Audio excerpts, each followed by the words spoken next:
20 equipos de esta península, cortando esa partecita de ahí, juegan un torneo que empieza en agosto y termina a fines de mayo del otro año. Porque para nosotros los que vivimos en el hemisferio sur tiene todo el sentido del mundo que un torneo arranque en el mes 8 y que al principio del año siguiente se siga jugando el mismo torneo. Estos equipos se enfrentan en un sistema de ida y vuelta dando un total de 38 jornadas. Y el orden de estos partidos se decide completamente por sorteo. El equipo que más puntos sume al final del campeonato será proclamado campeón de la liga y obtendrá el derecho automático a participar en la fase de grupos de la siguiente edición de la Champions, junto con el subcampeón, tercer y cuarto clasificado. El quinto se va para la Europa League y el sexto a la ronda de playoff de la Conference. Si el ganador de la Copa del Rey que accede a Europa League acaba entre los 5 primeros, esa plaza de Europa League pasa al sexto y la de Conference al séptimo. Los últimos 3 equipos son los que descienden a segunda. En esta liga ha pasado de todo. Hasta en 1973 Pedro Berrueso, jugador del Sevilla, falleció en pleno partido. Le dio un ataque al corazón en un partido contra Pontevedra y se desplomó al minuto 6. Pero no todas las noticias son trágicas. En uno de los clásicos de 2002 voló una cabeza de cochinillo.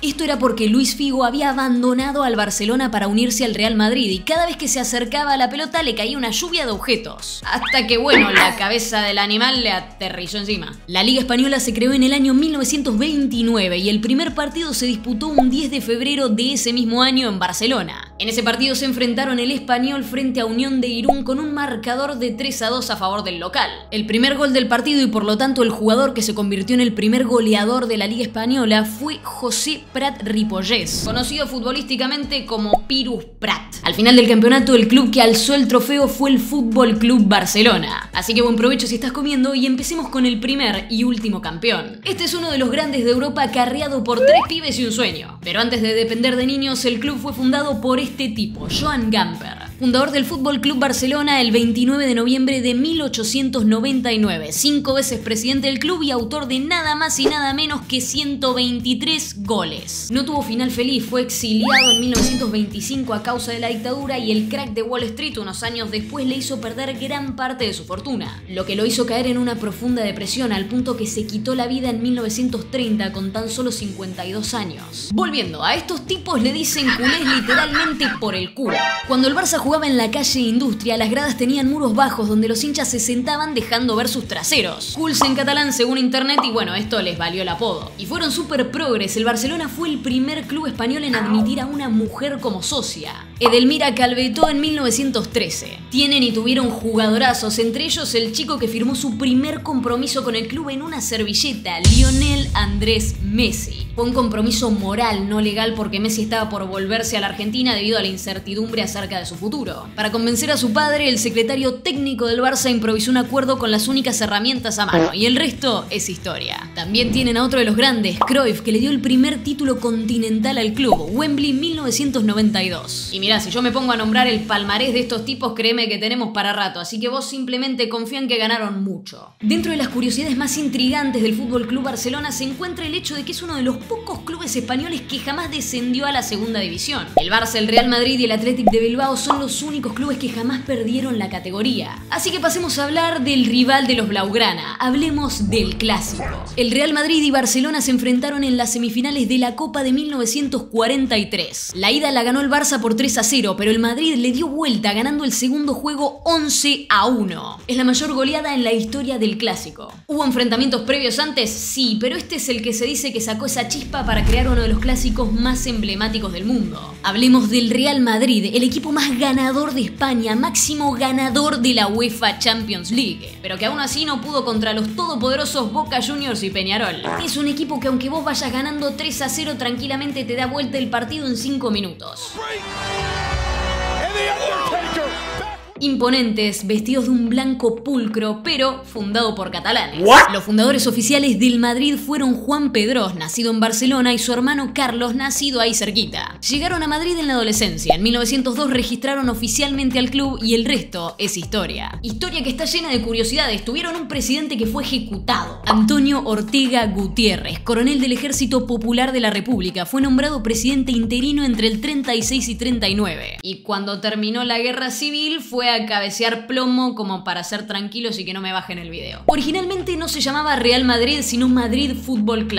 En 1920 les otorgan el título de Real y le ponen la coronita en el escudo. Esto es muy común en otros países también, como por ejemplo en Bélgica con el Anderlecht o el Amberes. Aunque bueno, el título de Real Madrid se lo tuvieron que sacar por unos anitos debido a la guerra civil. Y esto es algo que lo vamos a ver mucho durante todo el video. Este club es otra máquina de sacar jugadorazos. Zinedine Zidane, Cristiano Ronaldo y Di Stéfano, por nombrar unos pocos. Y hasta en 1916 jugó un pibe de 12 años, José Gandarias. Es un club con aires de grandeza. Este año superaron las 300 victorias en Champions League. Pero su rivalidad no es solo con el Barcelona, sino que también tienen el derbi madrileño. Hablemos del Atlético de Madrid. Charlemos de la selección argentina. Perdón, me confundo, es que casi el 24% de sus jugadores son de nacionalidad argentina y hasta algunos fueron campeones del mundo en Qatar 2022. Es de las plantillas con más argentinos en toda la historia del Atlético, según estoy leyendo acá. Inicialmente, tanto el Bilbao como el Madrid se vestía de azul y blanco, emulando los Blackburn Rovers, cuyos uniformes eran importados por un tipo llamado Juan El Orduy. Una vez no encontró suficientes camisetas, por lo que agarró y compró 50 del Southampton. De ahí que vienen las franjas rojiblancas de su uniforme. Las estrenaron en 1910 y al año siguiente adoptaron el modelo y el apodo colchoneros porque esa tela se parecía a la de los colchones de la época. Tienen una mascota llamada Indy, un mapache que tiene cara de tipazo. Y volviendo con la historia, el famoso Santiago Bernabéu, ese no, este, jugó temporalmente con el Atlético en 1921, aunque después volvió al Real Madrid según DAZN. Entre su palmarés ganaron la Europa League 3 veces, pero una vez perdieron una final de la Champions, que en ese momento se llamaba Copa de Europa, por distraídos. Corría el año 1974, el Atlético de Madrid le estaba ganando 1-0 al Bayern Múnich. Pero el arquero regaló sus guantes a un fotógrafo segundos antes del final. Un delantero vio la oportunidad, pateó largo y forzó el empate. Fue la única final de Copa de Europa que se decidió por partido de desempate 2 días después, partido que lo ganó el Bayern Múnich por 4-0. Es un club que se creó como filial del Athletic Club de Bilbao hasta que recibieron personalidad jurídica propia en el año 1907. Así que vayamos del Atlético al Athletic. ¿Por qué? Porque suenan parecido. Pero antes quería agradecer al sponsor. Nah, mentira, no hay sponsor, te la comiste, te la creíste. Simplemente quería recordarles que si además del fútbol le gustan los autitos, pueden comprar mi libro ADN de campeón en todas las librerías Jenny, el Ateneo o en el link que te dejo acá abajo. Voy a ignorar absolutamente todo de este club para contarles el único dato que realmente me rasque el cerebro de su existencia. En la dictadura franquista en España se decretó eliminar todo el extranjerismo. Por ejemplo, pasaron de decir Watts a Vatios y por ende Athletic a Atlético. Justo en esta época también hubo un goleador que sostuvo su récord hasta que apareció la pulga, Leo Messi. Su nombre era Telmo Zarra, que terminó con un saldo de 251 goles. Y cuentan las leyendas urbanas que antes ser hincha de este club era considerado un deporte de riesgo. Esto que se viene es magnífico. Los que querían llegar a jugar o ver el partido tenían que saltar de un tren en marcha, ya que no existía parada. Cuenta el padre de Betty Duñabeita, expresidente, que el maquinista bajaba un poco la velocidad para no matarlos. Pero esta historia sigue siendo algo más que va de boca en boca. La política de fichajes del Athletic de Bilbao es singular en el mundo del fútbol,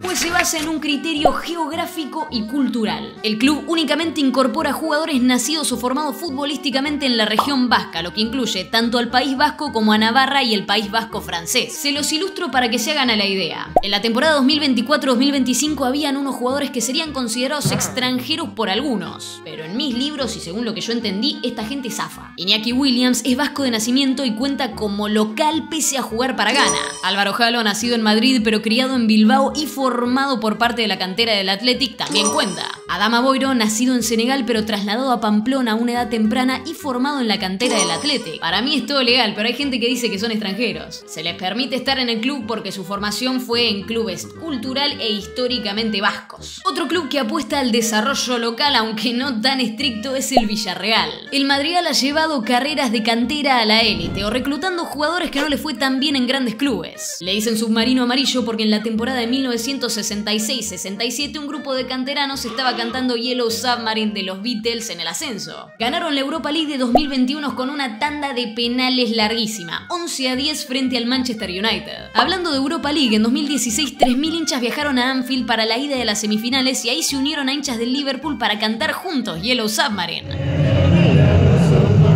Al año año siguiente, un grupo de hinchas del Betis viajaron a Liverpool y en The Cavern Club, que es un templo Beatle, subieron a cantar su himno. Así que ahora hablemos del Betis, que curiosamente fue uno de los primeros clubes españoles en embarcarse en una gira por Latinoamérica en el año 61. Y ellos sí le ganaron al todopoderoso Peñarol por 2-1 en el Estadio Centenario. También fueron pioneros en el fútbol femenino, creando su equipo en 2011 y llegando a la máxima categoría en 2016. La elección de nombre Betis no fue casualidad. Es un nombre que evoca a la historia romana de la ciudad de Sevilla, que en la antigüedad era conocida como Hispalis. Betis era el nombre romano del río Guadalquivir. Perdón si le falté el respeto a alguien, claramente no soy española. Si hablas del Betis es como que automáticamente se te vienen a la cabeza los colores verde y blanco. Bueno, antes eran azules y blancos. No fue hasta 1920 que probaron las rayas verticales que hoy conocemos. Y hasta en la temporada 2015-2016 usaron una tercera indumentaria que recordaba a los colores originales. Ganaron su primer título en 1928 al conquistar la Copa de Andalucía. Su último trofeo fue la Copa del Rey en la temporada 2021-2022 y vienen de perder una final contra el Chelsea. Ahora te vengo a hacer una pregunta. ¿Viste que normalmente cuando vos metés un hat-trick ganás un partido? Bueno, esto pasa a menos que seas Mbappé o Borja Iglesias. Este último es el primer jugador del Celta de Vigo en meter un hat-trick solo para terminar perdiendo 4-3 contra el Barcelona. Es un club de la ciudad de Vigo, Galicia, que se fundó en 1903 como la fusión de otros dos. En ese momento solo había campeonatos regionales, así que permitime que me adelante unos años. Debutaron en primera división en 1939, mismo año en el que el bigotudo arrancaba la guerra. Esa primera campaña fue mala por donde la mires, se salvaron del descenso por los pelos. No todo es malo, pero déjame que te cuente un fail más. Tuvieron un fichaje que nunca debutó. Caburú llegó desde Oporto y fue plata tirada a la basura porque solo jugó en inferiores. Igual este es un club que ha llevado su escudo a Copas del Mundo. El defensa Gabriel Alonso fue el primer jugador del Celta en participar en un mundial, Brasil 1950. Y en Corea-Japón de 2002 llegaron a aportar 3 jugadores. Vamos a hablar del de la Franja Roja. No, ese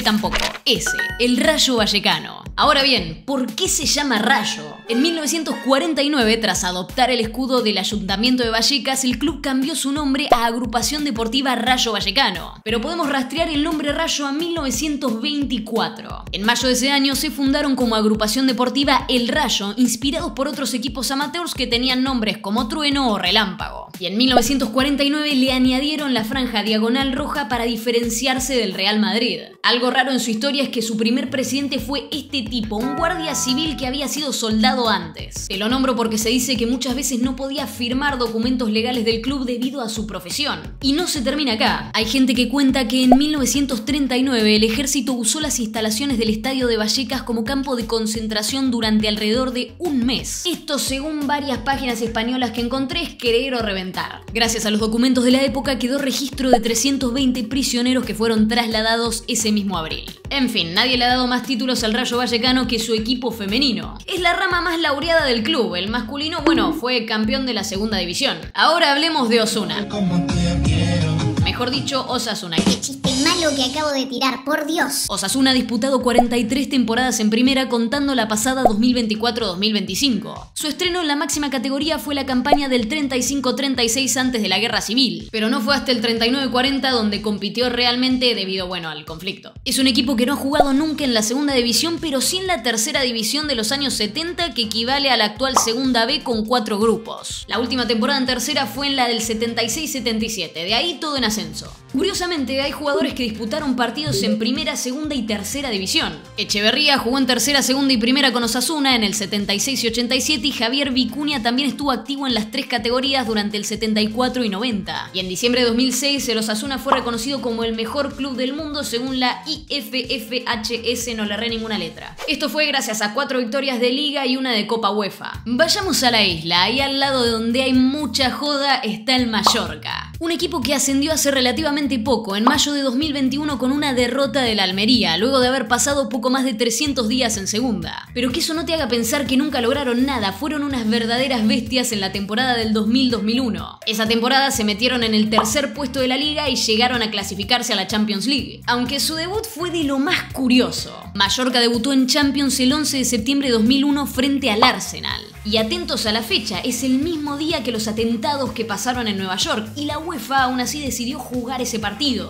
El resultado fue de 1-0 gracias a un penal transformado por Vicente Ngonga en un día marcado por la tragedia global. Estaban en el grupo C con el Schalke 04, otro gigante descendido, el Arsenal y el Panathinaikos. En total sumaron 3 victorias y 3 derrotas, 9 puntos en total, quedando terceros de grupos y accediendo a la UEFA Cup, donde quedaron eliminados en octavos. Ahora voy a hablar de un club que solía jugar en Atocha, un estadio famoso por encender fuegos artificiales tras un gol local y 2 si era visitante, para que los marineros supieran el resultado desde la bahía. De ahí se mudaron a Anoeta, hoy Reale Arena. Estoy hablando de la Real Sociedad. Es un club que arrancó con las bicicletas y el ciclismo en 1909 y le pusieron Real al año siguiente. Esto sucedió cuando el rey Alfonso XIII les otorgó la distinción, que una vez más se perdió en el periodo de la República y volvió postguerra civil. Ganaron 2 ligas seguidas con un tipo al que le decían el Pulpo, esto fue en el 81 y 82. Pasaron muchísimos años sin título hasta que por fin levantaron la Copa del Rey en la temporada 2019-2020 con un penal de Oyarzábal. ¿Por qué te hablo de copas? Bueno, porque estos tipos estaban malditos. En 1913, para construir el estadio Atocha, se demolió un velódromo, lo que hizo enojar a un ciclista muy influyente.